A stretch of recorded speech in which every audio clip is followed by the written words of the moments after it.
All right, this is Lecture 10A, End of the Cold War, Part 1. Hi, everyone. So we've been learning about the Cold War, and we just finished discussing the end of détente from the 1970s, in which there was a lessening of tension between the USA and the USSR. We also learned during our last lecture that détente ended when the Soviets invaded Afghanistan in 1979, and all of that tension came to a head again during the early 1980s under Presidents Jimmy Carter and Ronald Reagan.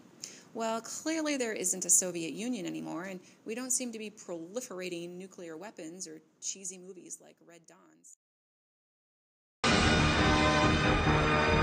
Wolverines!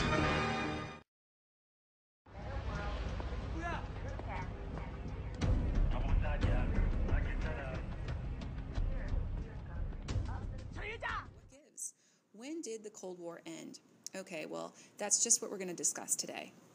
We are going to see GENOS in action again. Oh yes, you thought we were done with the acronym GENOS, but no. See, the end of the Cold War fits the criteria for revolution.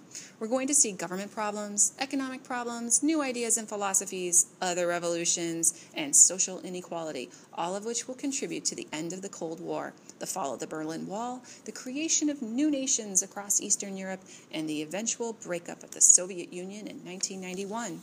Right, so let's go through the beginning to the end of the Cold War and describe these changes using GENOS, shall we? G, government problems. Soviet Premier Leonid Brezhnev died in 1982. He was followed by Yuri Andropov, who led the USSR until 1984. Andropov was followed by Konstantin Chernenko, who only led until 1985. Quick turnover because they both passed away. The Soviet Union's final leader was Mikhail Gorbachev, who led from 1985 to 1991. One could argue that this turnover in leadership proved to be a destabilizing force for the Soviet Union. But there were other government changes that contributed to the demise of the Soviet Union. The ruling committee of the Communist Party in the Soviet Union was called the Politburo. They found themselves crushing all disagreements and dissidents within the political party. The Soviet leaders during the 1970s and early 80s were older. They were old communist hardliners who were resistant to new ideas and change. When Gorbachev was named as the new leader in 1985, he was 54 years old, which was actually quite young by Soviet leader standards. Gorbachev brought new ideas to the table, which he then turned upside down by implementing reforms. One of the biggest reforms in government that he made was called glasnost. Glasnost is a term that means openness. Under glasnost policies, people were given more freedom of speech, freedom of the press, churches reopened, and journalists were allowed to critique the government. This was a huge change in a formerly repressive Soviet society where government opposition could get a person jailed. So bottom line, government problems were addressed by Gorbachev through glasnost. E, economic problems. The Soviet command economy was stagnant in many ways. Command economies look great on paper as an ideology. Let's pool all our resources together and redistribute it so that everyone gets a piece of the pie. You know, the result isn't always positive and can result in a lower standard of living for many people. It becomes especially detrimental if a government is using most of its resources to pay for weapons and its military. You know, there won't be a lot of money left over for consumer goods like milk, bread, and socks.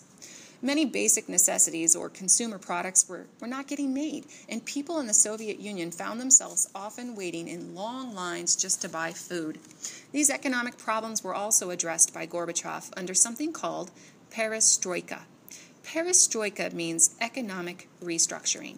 Beginning in 1986, more privatization was introduced, meaning the government relaxed some of its laws on businesses. Namely, the government began allowing people to open their own businesses.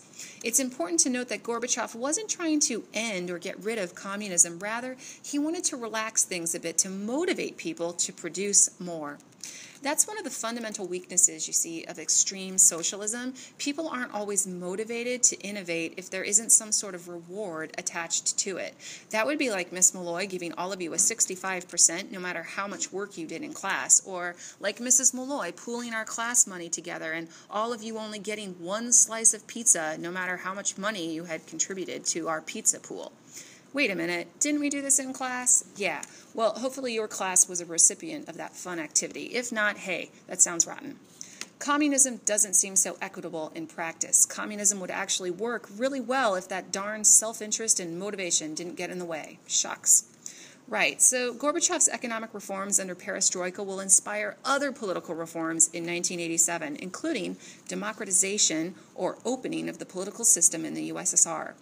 Gorbachev also began allocating less money to the military and nuclear proliferation.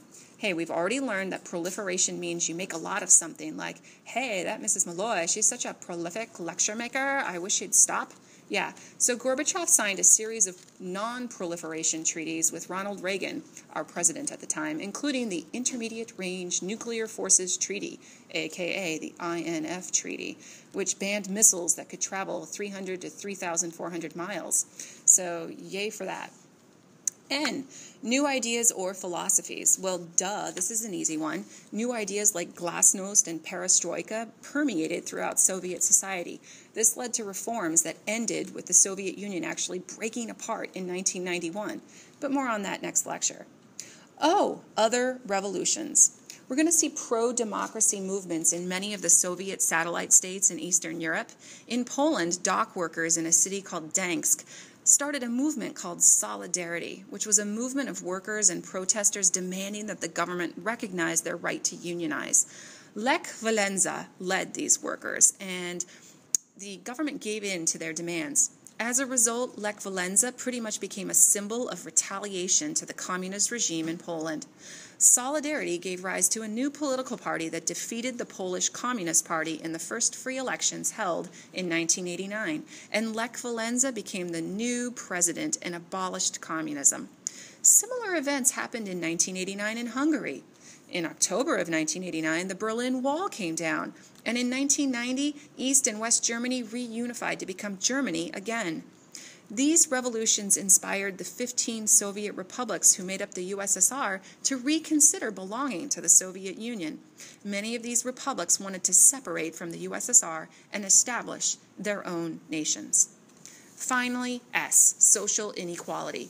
Although the Soviets had promised equality for all, some republics were wealthier than others within the USSR, especially Russia. People who lived in cities had a very different life from rural inhabitants. Also, the Communist Party had developed an elite group of higher-class people who enjoyed the perks of government, while most people had a very low standard of living. This irked many people and led to people wanting to change the system. Thanks for listening. In my next lecture, we will talk about the breakup of the Soviet Union in 1991 and the official end to the Cold War period. Thanks. Bye.